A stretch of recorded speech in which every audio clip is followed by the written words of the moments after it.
A week ago or so, we observed the first anniversary of the start of the Korean conflict.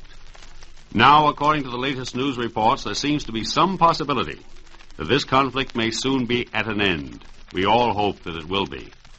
The year that has passed since the start of the Korean battle has been one of crisis and decision. The striking developments of the past 12 months will sound over the world for years to come. And the coming year promises to be at least as critical as the one past has been. The international questions with which we have all been concerned have been important and dramatic ones. Side by side with these international issues march a series of economic concerns which are equally vital, if seemingly not as dramatic. And primary among the economic questions which will face us in the coming year is the question of economic controls. As a member of the Office of Price Stabilization in New York and New Jersey, I am primarily concerned with price controls. And believe me when I say that price controls are the most important and effective weapons against inflation that could be nationally disastrous if allowed to run away with itself. The battle against inflation is as important a battle as any which our troops fought in Korea or might be called upon to fight elsewhere in this wide world. To win the battle against inflation, we need your every help and assistance. Now that there is hope for a quick end to the Korean fighting, it would be easy but fatal for us to become complacent about inflation. We must not let this happen. In an editorial last Sunday, the New York Herald Tribune aptly summarized the situation when it said, and I quote, "No one can predict now what the situation will be in Korea when the month of July ends. But whether matters may look hopeful or gloomy there, the great threat to American security will not have been dispelled. At best, it could only be checked in Korea." Then the Tribune goes on to say, "Even the most immediate objectives of American rearmament extend 2 years into the future and are only now reaching the tempo that must be sustained during that period. The impact of inflation has not passed its peak. It has not reached it unless strong laws, fairly and rigorously enforced, can be brought into play." Now, in order that you may better understand the position of the Office of Price Stabilization on the threat of inflation, let me spend a few moments tracing the background on the current inflationary spiral. In June 1950, we were well along in a recovery from a mild business depression. This depression, caused primarily by inventory reductions, had been both brief and mild. In June 1950, economic activity had once again reached a high level. We were close to a full employment of our resources, and a period of stable prosperity seemed in prospect. Prices had risen since the first of the year, but their rise was moderate, such as normally accompanies the recovery stage of a business cycle. But prices were considerably below the all-time peak levels which they had reached in mid-1948. The business recession which started in 1948 had marked the end of 8 long years of continuous inflation, and there was a general view that prices had leveled off on a new plateau. In many ways, the first half of 1950 represented the first normal period our economy had experienced since the middle of the 1920s. Then came the communist blow in Korea. Most of us vigorously approved the action of our government in intervening in Korea, but all of us could see ahead a world in which all-out war was a daily possibility, and which at best would require the free nations of the world to become an armed camp. This revolution in our political thinking had its immediate impact in our economic behavior. As consumers, we immediately remembered the shortages and inflation which we had so recently experienced.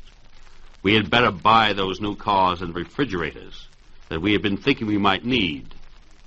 As merchants and manufacturers, we recognized that business prudence suggested enlargement of our inventories.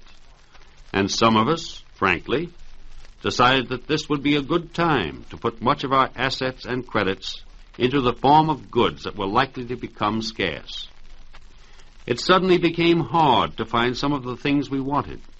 Prices started shooting up. This intensified our desire to change our money and credit into goods, and this in turn sent prices up again.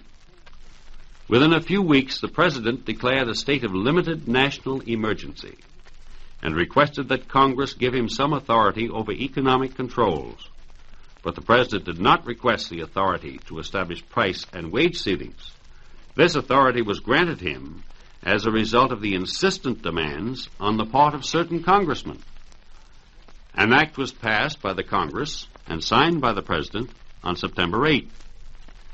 Shortly after that date, things began to look better in Korea, and some of us began to realize that we had acted in haste. The buying wave began to subside, prices began once again to level off, and most of us hoped that direct controls would not be necessary. Then, late in November, the Chinese Communists invaded Korea. Again, a wave of scarce buying was noticeable. Prices moved upward again. Demands for price and wage controls became audible. This new talk of price and wage controls added pressure to the upward movement of prices. By mid-January of this year, there was no alternative, and on January 25th, a general price freeze was issued by the Office of Price Stabilization.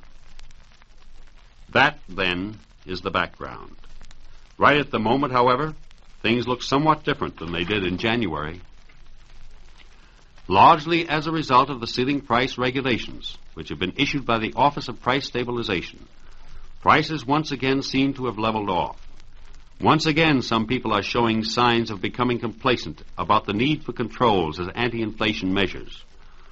But then, some people have little sense of historical perspective. Just as these people lost their heads in the 6 months following June 1950, they seem to be losing their heads again. Anyone who does have a sense of perspective and who looks at the history of previous inflationary periods knows that rarely does an upward movement fail to be interrupted by brief periods of stable or even declining prices. It would be tragic if we were misled by the present lull into thinking that the problem of inflation is behind us. Actually, the real source of inflation is still ahead of us. Up to this point, the government has been running a substantial surplus. For the 9 months ending March 31st, 1951, the federal cash surplus was more than $7.5 billion. On the basis merely of contracts already placed and tax legislation already on the books, this $7.5 billion surplus will soon be a sizable deficit. And this without consideration of the fact that defense procurement is being accelerated. In addition to the tremendous impact of military rearmament, we are trying to superimpose on the economy a vast program of productive plant and equipment expansion. Let no one be misled. The inflationary pressures of last fall had little real basis in present fact. The inflationary pressures in front of us spring from genuine economic conditions, and our continuous hope must be that these real economic pressures will not be further aggravated by a revival of the psychological pressures which have so recently subsided.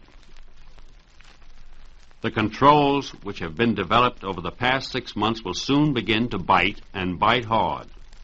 Ceiling prices will become not something to shoot for, but something that really exists. These irksome restraints upon business freedom will hold sway not only for a brief period. They may last at minimum for over 2 years. And then, depending on international developments, the economic situation which requires control may be with us for an indefinite period into the future. I shall not try to discuss whether there are realistic alternatives to direct price controls. I am a vigorous advocate of the maximum reliance on indirect controls. But right now we do have direct controls, and we are almost sure to need them for several years to come, and we may have to rely on them beyond that. Now, I talked a few moments ago about the hope that we all have that Korean fighting may soon be at an end. I then quoted from a recent Herald Tribune editorial, which warned us all that the true inflationary pressures which would soon affect our economy have only started. Let me reinforce this warning by a short recitation of the facts. Initially, our government appropriated $35 billion to be expended on defense rearmament. This $35 billion was supposed to have bought $35 billion worth of equipment, but it didn't. Actually, more than $7 billion of this initial appropriation have been dissipated as a direct result of price rises that were tied into the inflation about which I have been talking. This $7 billion has been lost to us at a time when we can ill afford to lose it, and its loss is irrevocable. We can't regain it by any means at all.